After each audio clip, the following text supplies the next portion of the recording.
In this video, major news. Donald Trump, the president of the United States, has just changed his mind about Bitcoin. He says, I'm buying Bitcoin. The Chinese virus is spreading and the Fed is printing unlimited dollars. So far, so good. But if the dollar weakens, we need a backup. He tweeted this tweet just 40 minutes ago and it's already going completely viral. I remember the tweet he tweeted just a couple of months ago when he said that he's not a fan of Bitcoin. Well, times they are changing and now Donald Trump has completely changed his view and he's actually officially buying Bitcoin. And other than that, I'm also going to take a look at the Bitcoin price. I want to talk about where the Bitcoin price is heading in the immediate future. And if you think that that sounds interesting, then I think that you should definitely watch this video.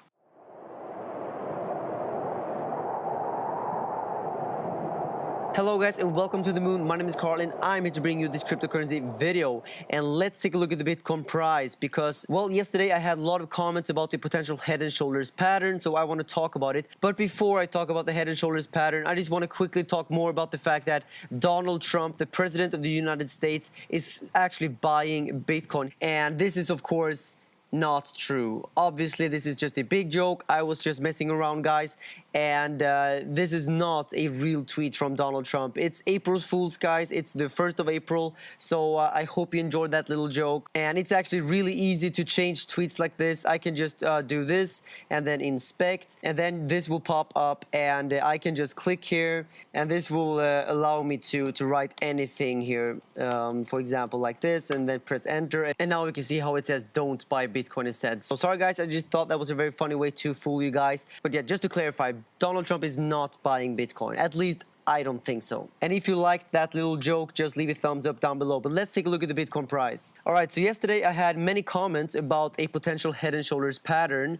And a head and shoulders pattern is, of course, a bearish pattern if it confirms. And the thing about these head and shoulders patterns is that they mean nothing if they don't break down below the neckline. And if they break the neckline, then that's when you can make a trade. And in this case, it would be a short. So let's take a look at this. Well, the first problem I see is that here on Coinbase, this shoulder is higher than this head. A shoulder, head, and shoulder needs to have the shoulders below the head, and on Coinbase we can see that this is actually higher, and that would tell me that maybe this is not a head and shoulders pattern. However, if you go over to Binance, we can see that the head in this case is indeed higher than the shoulder.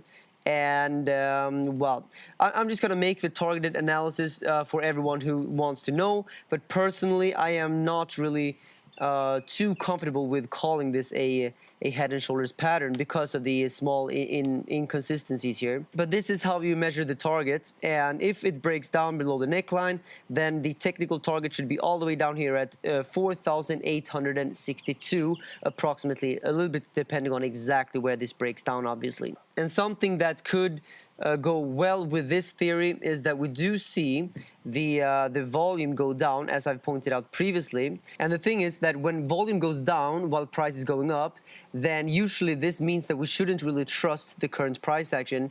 Basically, this means that this uptrend might not be sustainable. So let me just show you exactly what this means. So basically, when we have an uptrend like this, we would like to see the volume remain the same or preferably actually go up as the price is going up.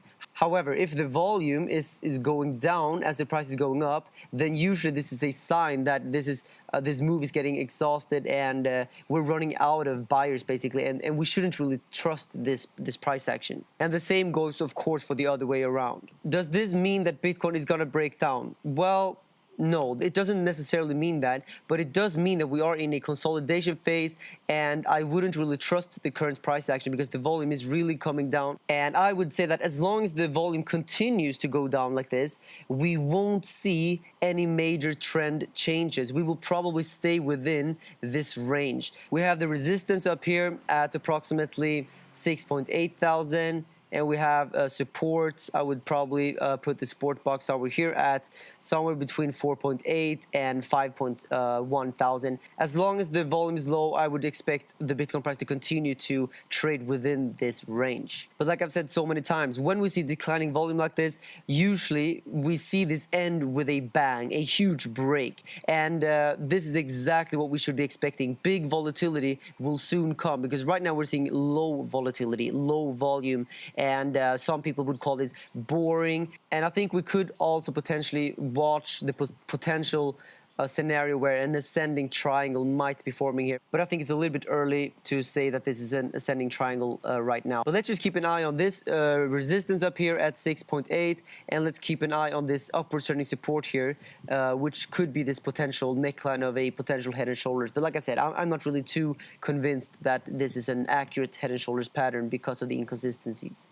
And if you are an experienced trader and if you're looking for a platform to trade Bitcoin, these are the platforms that I personally recommend: Bybit, Phoenix, Prime XBT, links down below in the pinned comment. And by the way, just a side note, it seems like someone just a few hours ago on Kraken bought 1,000 Bitcoin. And whether this is an institution, a whale, or someone who just accidentally bought 1,000 Bitcoin like this, I don't know. Usually you would see people do these kind of deals over the counter, OTC, because this will maybe lower the spread a little bit and you won't affect price. So personally, I'm not too sure about exactly what happened here, but you can see this massive volume spiking straight up here on Kraken, and you can see how this candle looks quite amazing actually. But yeah, I don't have any insider information to share with you guys. I just wanted to quickly tell you that someone just bought 1,000 Bitcoin. And by the way, guys, if you're not one of my subscribers yet, please go down below this video, click subscribe,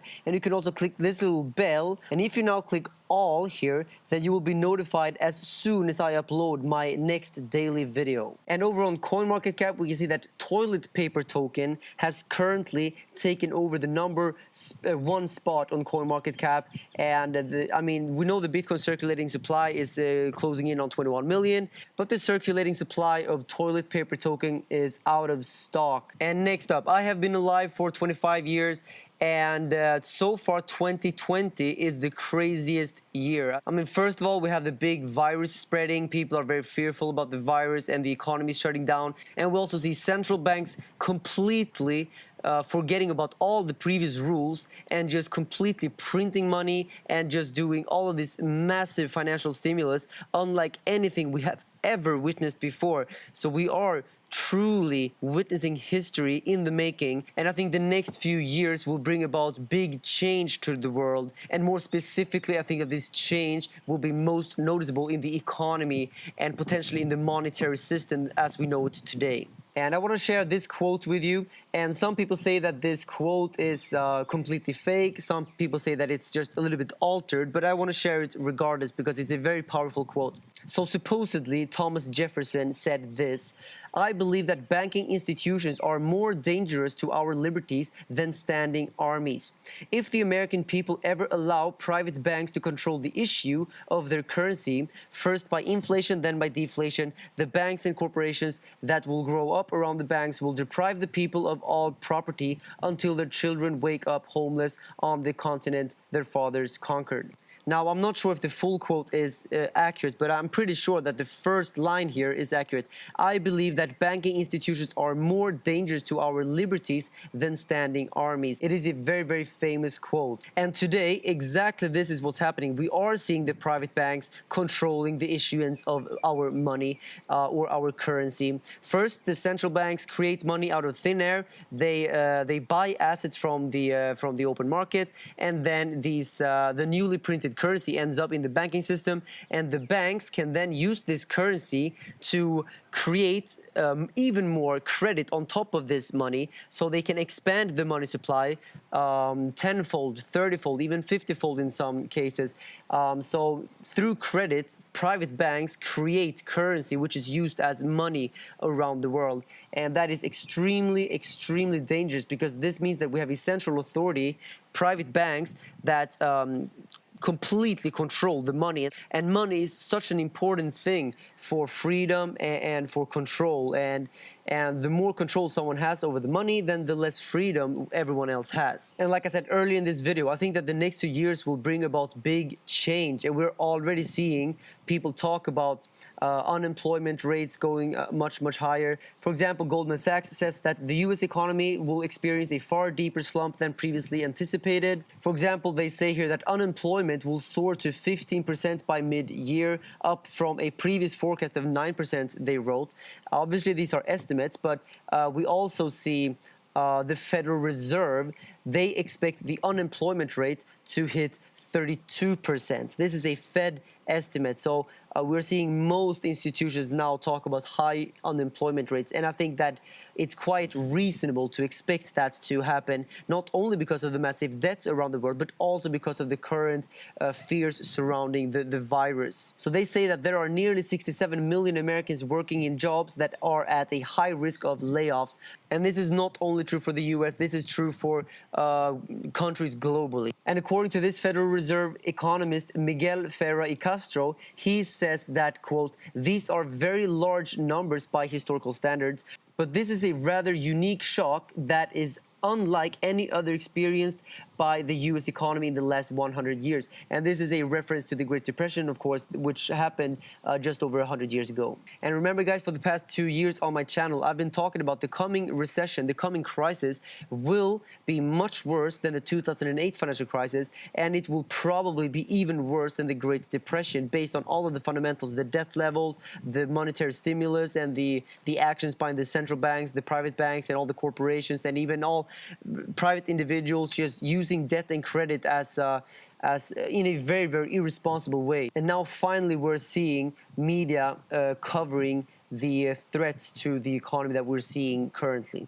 And guys, if you enjoyed this video and if you liked my April Fool's joke about Donald Trump, please go down, leave a thumbs up. Let's see if we can push this video to 4,000 likes. Thank you very much for watching this video, and if you haven't seen my Bybit tutorial, then click right there right now, and I'll see you guys tomorrow.